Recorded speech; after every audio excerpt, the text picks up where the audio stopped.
ભરૂચ જિલ્લા કલેક્ટર કચેરી ખાતે સમસ્ત ખારવા હાંસોટી માછી સમાજ ભરૂચ દ્વારા એક આવેદનપત્ર આપવામાં આવ્યું હતું, જેમાં જણાવ્યા અનુસાર ભરૂચના શુક્લતીર્થ ગામે નર્મદા નદીના પટમાં ગત તારીખ 15/11/2024ના રોજ ગેરકાયદેસર રેતી ખનન પ્રવૃત્તિથી રેતી કાઢેલા ઊંડા ખાડામાં પડી જતા 3 લોકો ડૂબી ગયા હતા।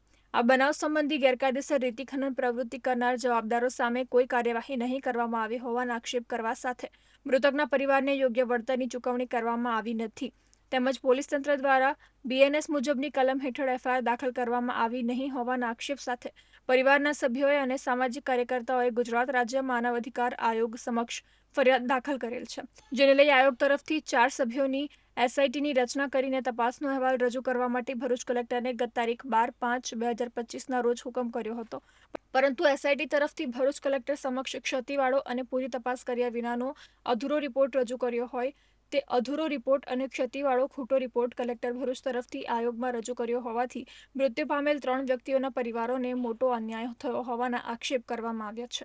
એસઆઈટી તરફથી નવેસરથી પૂરી તપાસ કરવામાં આવે અને નવેસરથી રિપોર્ટ તૈયાર કરવામાં આવે તે માટે માંગ કરવામાં આવી છે। આખી જિંદગીની સુકલતીર્થની જાત્રા છે તો જરા અમથું પાણી હોય છે એમાં આ ખારા કઈથી આવી ગયા? તો એ લોકો બીજો ખારો બતાવે છે, ક્યાંથી બીજો ખારો આવી ગયો? આ લોકો ખાય સામે તો એ લોકો હજુ અમાર લાશો કરે તો એ લોકો હજુ ખારા ખોદે જ છે, રૂબરૂમાં હતા અમારી ફોટા પણ છે એમના, ભલે જૂઠું બોલતા હોય તો એ લોકો। અમને સહાય જોઈએ, બસ અમારી 2 દીકરીઓનું થાય એવું, અમને બીજું કંઈ જોતું નથી, અમે કંઈ માંગતા નથી। એમનું કોણ પૂરું કરે? એ લોકો કશું કહેવા નહીં માંગતા, એટલે આ કંઈ પૈસાથી કામ ચાલતું હશે એ તો જ આ થતું હશે, બરાબર છે?